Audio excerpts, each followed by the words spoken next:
Great wall of China यानी चीन की महान दीवार न केवल एक दीवार है बल्कि यह चीन के संघर्ष, दृढ़ता और आत्मरक्षा की भावना का प्रतीक है। यह दुनिया की सबसे लंबी मानव निर्मित रचना है जिसे हजारों सालों तक बनाते और जोड़ते रहे। इसमें राजाओं का सपना, सैनिकों की कुर्बानी और हजारों मजदूरों की मेहनत शामिल है। शुरुआती निर्माण क्यों बनी ये दीवार? समय 7वीं शताब्दी ईसा पूर्व, जब चीन एक एकीकृत देश नहीं था बल्कि कई छोटे छोटे राज्य हुआ करते थे। ये राज्य आपस में युद्ध करते थे और बाहरी घुसपैठियों से परेशान रहते थे, जैसे मंगोल, हून, तुर्की जनजातियां। तभी कुछ राज्यों ने अपने बॉर्डर पर मिट्टी, पत्थरों और लकड़ियों से दीवारें बनवाना शुरू किया ताकि दुश्मन अंदर न घुस सके। चीन के पहले सम्राट किनशी हुआंग का योगदान, समय 221 ईसा पूर्व।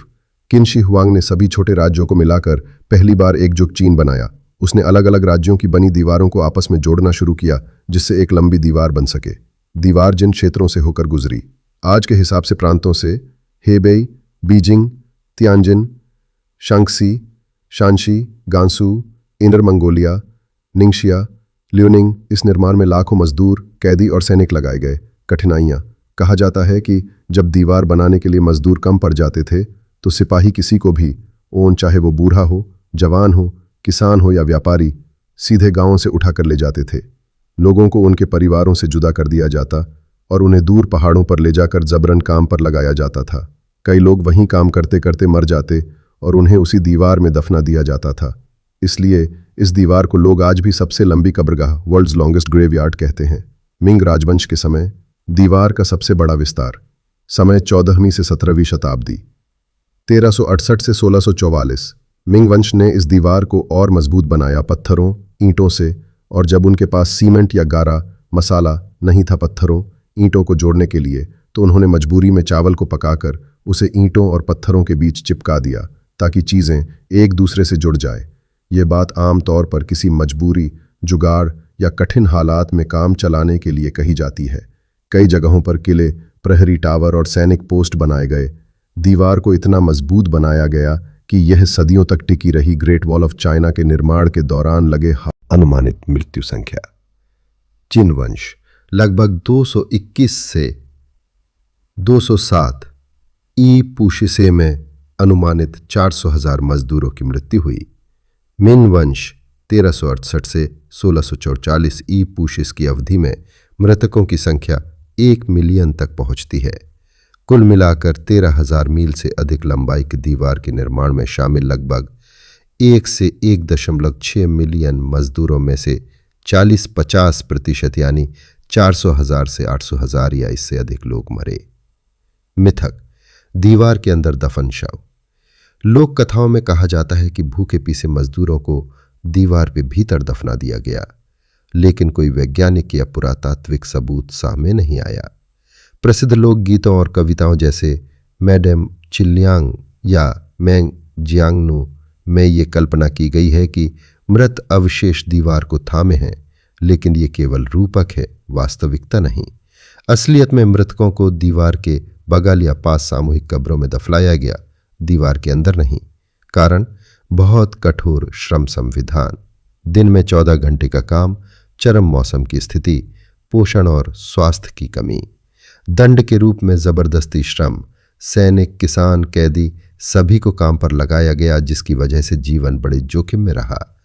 चिकित्सा की कमी और बीमारियां जैसे दस्त, संक्रमण तेजी से फैली। दीवार के निर्माण में मरने वालों की सटीक गिनती उपलब्ध नहीं, लेकिन इतिहासकारों के अनुसार संख्या बहुत अधिक थी। शव कभी भी दीवार के भीतर नहीं बल्कि उसके किनारे कब्रों में दफनाए गए। ग्रेट वॉल की कुल लंबाई लगभग 21,196 किलोमीटर, हिमालय से भी ज्यादा लंबी। ये दीवार रेगिस्तान, जंगल, पहाड़ और नदियों के ऊपर से होकर गुजरती है। इसमें लगभग 25,000 से ज्यादा वॉच टावर्स बनाए गए थे। क्या दीवार ने दुश्मनों को रोक पाया?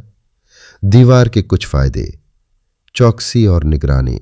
दीवार पर सैनिक तैनात रहते थे जो दूर से दुश्मनों की हरकतें देख सकते थे। समय मिल जाता था। अगर कोई हमला होता तो दीवार से कुछ देर के लिए दुश्मनों को रोका जा सकता था, जिससे चीन की सेना को तैयारी का समय मिल जाता था। मनोवैज्ञानिक प्रभाव। इतनी विशाल दीवार देखकर कई हमलावर पहले से ही डर जाते थे या हमला टाल देते थे, लेकिन दीवार हर बार सफल नहीं रही। मंगोलों ने पार की सबसे बड़ा उदाहरण यूनेस्को द्वारा मान्यता का कारण क्या था? ऐतिहासिक महत्व। चीन की दीवार लगभग तक विभिन्न राजवंशों द्वारा बनाई गई थी। इसका निर्माण ईसा पूर्व 7वीं शताब्दी से लेकर 17वीं सदी तक चला।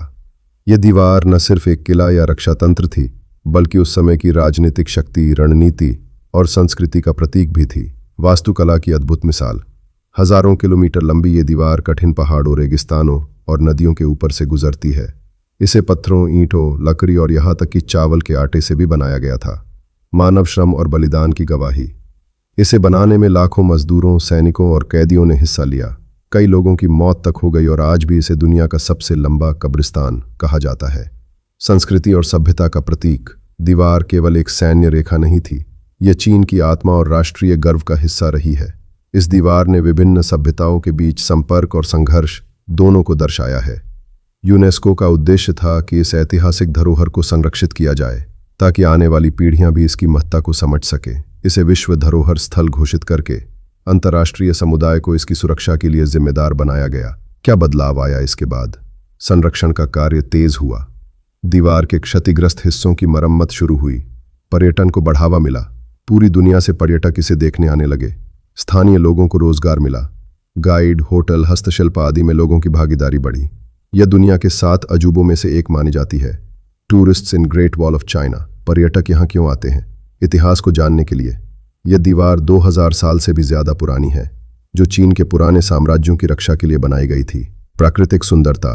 दीवार पहाड़ों, जंगलों और रेगिस्तानों से होकर गुजरती है, जो देखने में बेहद सुंदर और रोमांचक लगता है। वॉक और ट्रैकिंग। पर्यटक दीवार के कुछ हिस्सों पर चलकर इतिहास और प्रकृति का मजा लेते हैं। पर्यटकों के लिए प्रसिद्ध स्थल बादलिंग, सबसे ज्यादा लोकप्रिय और भीड़ वाला हिस्सा, बीजिंग से नजदीक। मुठियानयू, हरा भरा और खूबसूरत, कम भीड़ वाला इलाका। जिनशानलिंग, ट्रैकिंग के लिए बेस्ट, फोटो लेने के लिए शानदार। सिमाटाई, रात में भी घूम सकते हैं, रोमांचक अनुभव देता है। पर्यटकों के लिए सुविधाएं, गाइड्स और ऑडियो टूर उपलब्ध होते हैं। कैफे और रेस्टोरेंट्स, खाने पीने की अच्छी व्यवस्था। केबल कार और लिफ्ट जो ऊपर चढ़ने में मदद करते हैं। स्मृति चिन्ह की दुकानें, जहां चीन की दीवार से जुड़ी चीजें खरीदी जा सकती हैं। चीन की महान दीवार से होने वाली कमाई। चीन की महान दीवार ग्रेट वॉल ऑफ चाइना न सिर्फ एक ऐतिहासिक धरोहर है, बल्कि ये चीन के लिए एक बहुत बड़ा पर्यटन और आर्थिक स्रोत भी है। हर साल लाखों पर्यटक इस दीवार को देखने के लिए चीन आते हैं। इससे चीन को बहुत बड़ी कमाई होती है। आइए विस्तार से समझते हैं चीन को इस दीवार से कितनी कमाई होती है। दिन 1 टिकट बिक्री। महान दीवार के अलग अलग हिस्सों को देखने के लिए टिकट खरीदना पड़ता है। जैसे दीवार के आसपास कई लोग गाइडिंग, फोटो क्लिक सर्विस, ये सारी इनकम सीधे सीधे लोकल लोगों और सरकार तक पहुंचती है। कई फिल्में और डॉक्यूमेंट्री यहाँ शूट होती हैं, इनसे भी सरकार को अच्छा रेवेन्यू मिलता है। कुल मिलाकर अनुमानित वार्षिक आय चीन को हर साल लगभग 1800 करोड़ से 500 करोड़ रुपये तक की कमाई सिर्फ ग्रेट वॉल ऑफ चाइना से होती है। चीन के लिए सिर्फ एक दीवार नहीं है, बल्कि यह एक आर्थिक धरोहर है जो पर्यटन, रोजगार और ब्रांडिंग तीनों स्तर पर कमाई का जरिया है। The great wall of China से जुड़े कुछ प्रसिद्ध मिथ दिए गए हैं जो लोगों में आमतौर पर फैले हुए हैं। मिथक 1, चीन की दीवार अंतरिक्ष से दिखाई देती है। यह सबसे लोकप्रिय लेकिन गलत मिथक है। बहुत लोगों को लगता है कि यह दीवार इतनी बड़ी है कि इसे चांद या अंतरिक्ष से आसानी से देखा जा सकता है। नासा ने भी साफ कहा है कि नंगी आंखों से इसे अंतरिक्ष से देख पाना लगभग नामुमकिन है, क्योंकि ये धरती के रंग में ही मिल जाती है और बहुत पतली दिखती है। मिथक 2, पूरी दीवार एक ही समय पर बनाई गई थी। लोगों को लगता है कि यह दीवार एक ही सम्राट ने एक बार में बनवाई थी, पर हकीकत यह है कि यह दीवार कई सदियों तक बनती रही। अलग अलग राजवंशों जैसे चिन, हान, मिंग आदि ने इसे समय समय पर बनवाया और मजबूत किया। मिथक 3, दीवार में इंसानों के शव चुनवा दिए गए थे। कुछ कहानियां कहती हैं कि मजदूरों की मौत के बाद उन्हें दीवार में ही दफना दिया गया था ताकि निर्माण न रुके। हालांकि इसका कोई वैज्ञानिक प्रमाण नहीं है। कुछ पुरातत्वविद इसे लोक कथा या अफवाह मानते हैं। मिथक 4, पूरी दीवार पत्थर और ईंट से बनी है। लोग मानते हैं कि पूरी दीवार मजबूत पत्थरों और ईंटों से बनी है, लेकिन सच्चाई ये है कि प्राचीन हिस्से मिट्टी, लकड़ी और बांस से भी बनाए गए थे, खासकर शुरुआती काल में। मिथक 5, चीन की दीवार एक सीधी लाइन में है। लोग सोचते हैं कि ये दीवार सीधी रेखा में उत्तर से दक्षिण की ओर बनी है। असल में ये दीवार कई मोड़, पहाड़ों और घाटियों से होकर जाती है और इसकी लंबाई भी जगह जगह पर अलग है।